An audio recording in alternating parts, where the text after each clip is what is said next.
Bonjour les scorpions, j'espère que vous allez bien. Je vous souhaite la bienvenue pour cette guidance générale du mois d'avril 2022. Donc bien sûr, comme c'est une guidance générale, vous prenez ce qui fait écho avec ce que vous vivez. Et bien sûr, les énergies bougent, donc c'est pas non plus du figé bétonné à 100%, mais en tout cas, ça va quand même nous donner des indications. Allez, c'est parti. Quelles sont vos énergies pour vous, les scorpions?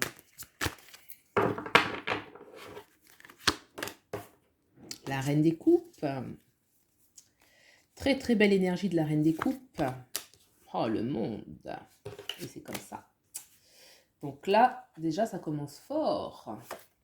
Et la tour, bon, ça ne pouvait pas être parfait.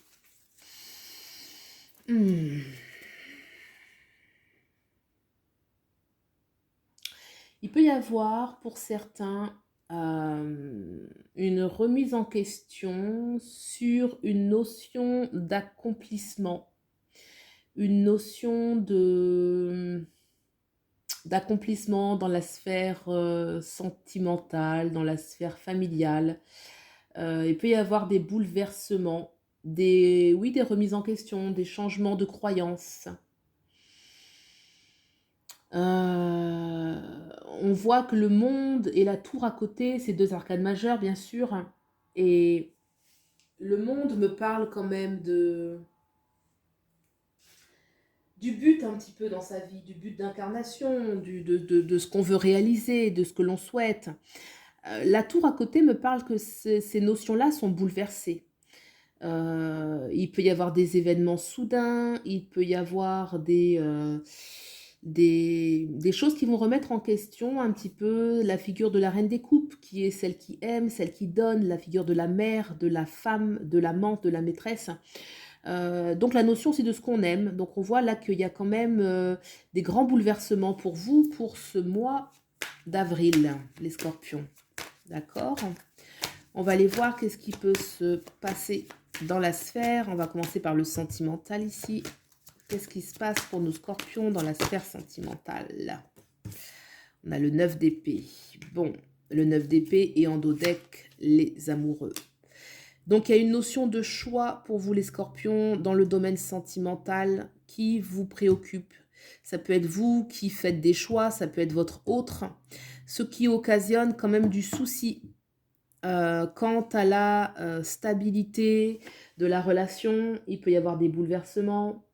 Alors, je ne vais pas dire jusqu'à la rupture, quoique ce n'est pas impossible avec la tour.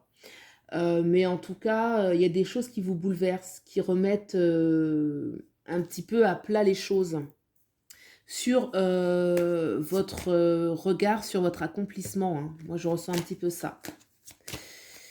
Qu'est-ce qui se passe dans la sphère sociale et ou professionnelle? Le valet des deniers, eh ben, ça me parle qu'il y a des choses qui se mettent en place. Là. Il y a des nouvelles propositions, il y a des nouveaux contrats, il peut y avoir un nouveau travail, il peut y avoir un nouveau poste, un nouveau projet. Il peut y avoir des rencontres aussi, le valet des deniers, des rencontres qui sont stables, qui sont honnêtes, qui sont fiables, qui s'inscrivent pourquoi pas dans la durée. En tout cas, des projets qui sont concrets pour vous. Donc, dans la sphère sociale, on voit quand même qu'il il y a des choses qui se posent, qui sont constructifs, vraiment constructifs pour vous. Donc, c'est plutôt positif. Je pense là, les scorpions, que c'est un peu plus dans l'énergie sentimentale un peu, qu'on peut nous parler de certaines choses. On va regarder ce que vous laissez de côté pour nos scorpions, nos scorpions, nos scorpions.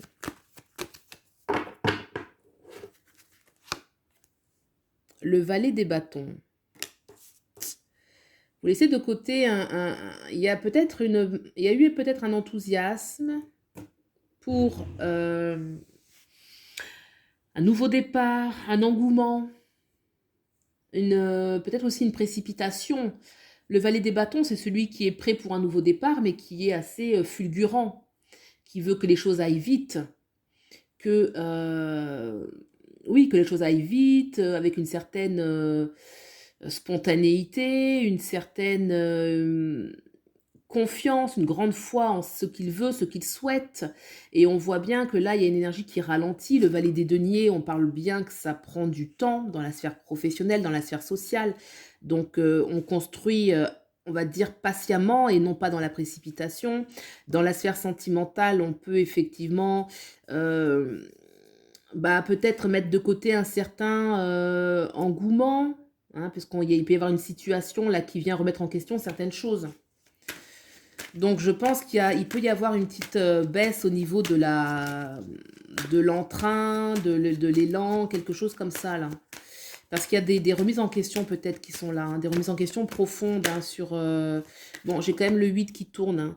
Donc, dans ce que je dis, ça me parle que les choses peuvent quand même... Il peut y avoir beaucoup de communication et que ça peut prendre... il peut y avoir quand même des choses soudaines qui arrivent pour vous pour débloquer certaines situations bloquées. Ou ça peut parler aussi que bah, les choses vont quand même vite aussi dans ce qu'est dans la notion un petit peu de bouleversement, quoi. Vous allez vers où? Nos scorpions vont vers où?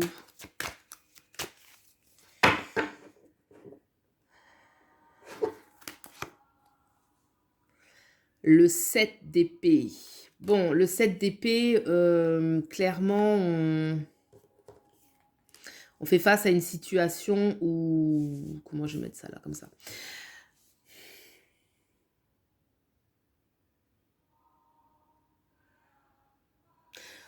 C'est soit vous qui quittez quelque chose, vous vous dites, là, je craque un peu, il y a quelque chose, je veux partir de ça. Ou soit on a affaire à des situations où on peut avoir des personnes qui partent un petit peu de notre...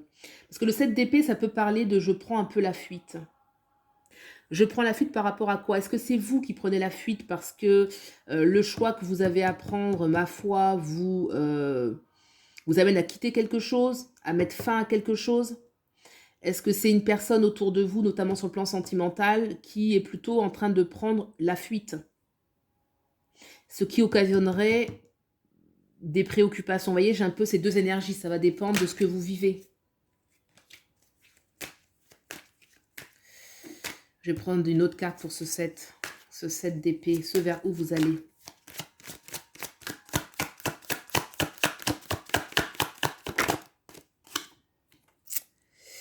Aïe.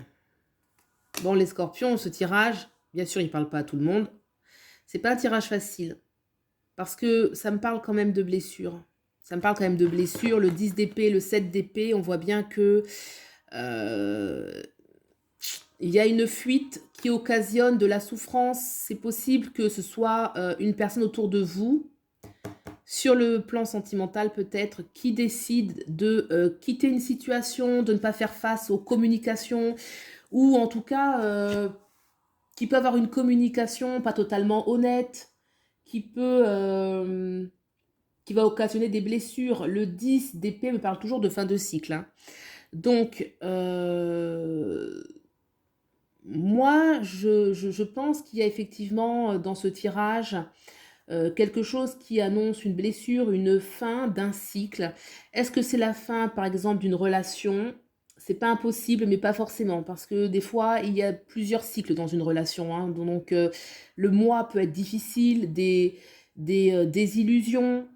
Est-ce que après, parce que la tour, c'est déconstruction, reconstruction. Donc, il peut y avoir de la reconstruction.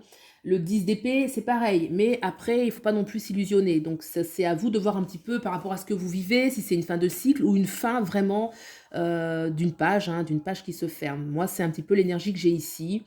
Et je dirais que ce qui ressort de positif dans le tirage, c'est quand même le valet des deniers ici, là, le côté professionnel, social, où on sent qu'il y a quand même de la fiabilité, des personnes, des énergies stables, de sérieux, de bienveillance, de loyauté. Et ça peut aussi, dans la sphère sociale, vous soutenir quand même par rapport à ces expériences pour le mois d'avril.